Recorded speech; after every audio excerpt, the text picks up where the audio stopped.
I promise you probably haven't seen this exact aircraft used in this way. Before we dive into this video, I'd appreciate it if you guys hit that like button and subscribed. Only 11% of my current viewers are subscribed, and I appreciate all of the support. Also, feel free to join the Discord link down below in the description.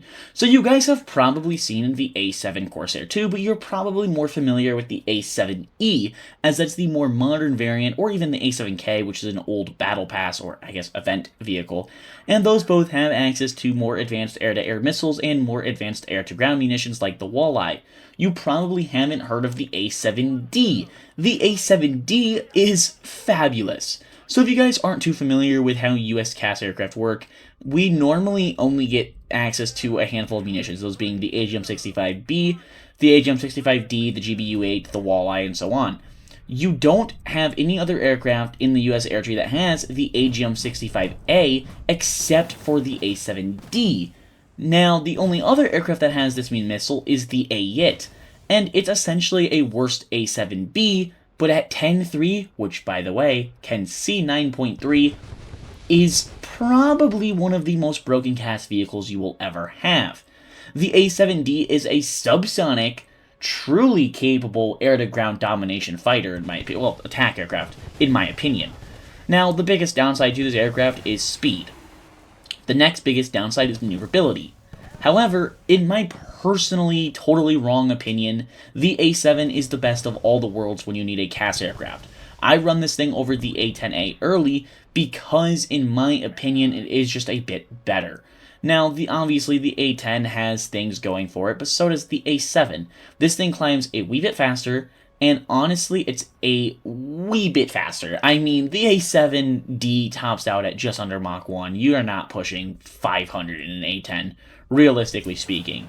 Now, yes, the AGM-65As are not the best air-to-ground missile in the game, but like I said, when you're at 10.3 seeing possibly 9.3 lobbies, I'm not gonna be that picky. Now, obviously, this thing is a struggle bus in AirRB. You're subsonic, you only have rear aspect air-to-air missiles, you have AIM-9Js, however. Again, AIM-9Js are deadly. In 10.3 ground RB, it's one of the best air-to-air missiles you're going to have outside of the all-aspect AIM-9Ls and R60s. However, it's not 10.3 in AirRB, it's 10.7. Do not play this thing in AirRB. I'm sorry, the stock grind on this vehicle might make you want to actually cut your own hands off and play with pitchforks.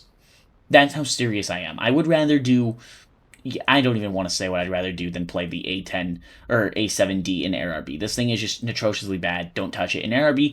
Get it, stock grind it in ground RB, thank me later.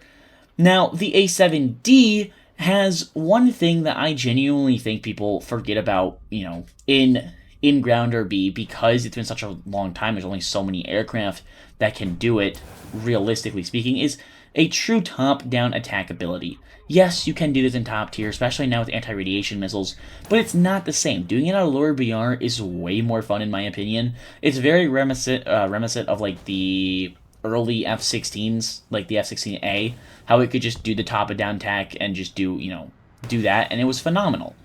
Now, the A7D is not for everyone. Like I said, this is an aircraft that takes it's a learning curve because you're so subsonic. You need to learn how to, engage and play against these AA and these aircraft with the aircraft you have, and learn how the AGM-65A is so much different than, like, the B or the D. Once you master it, the A7D is one of the most underrated air-to-ground platforms out there. The Corsair 2 is phenomenal. No one really talks about the D variant, however. You really should. Yes, the E and K are miles better, and eventually when we see something like the YA7F, that'll be the best one hands down. But the A7D certainly should not be forgotten about. If you have a 10-3 lineup, throw it in there. You will not regret your decision. Hopefully you guys have enjoyed this video. I want to know what your thoughts are down below in the comments on the A7D. Do you guys think this is a fun CAS vehicle, or do you guys think it's kind of crap? If you think it's crap, let me know why down below. Obviously, there's a lot of options for aircraft in the air-to-ground role for all nations. This is just my opinion. My opinion could be wrong. It probably is to you. Still my opinion. Hope you guys have enjoyed this video. Make sure to hit the like button and subscribe, and I will see you guys in the next one.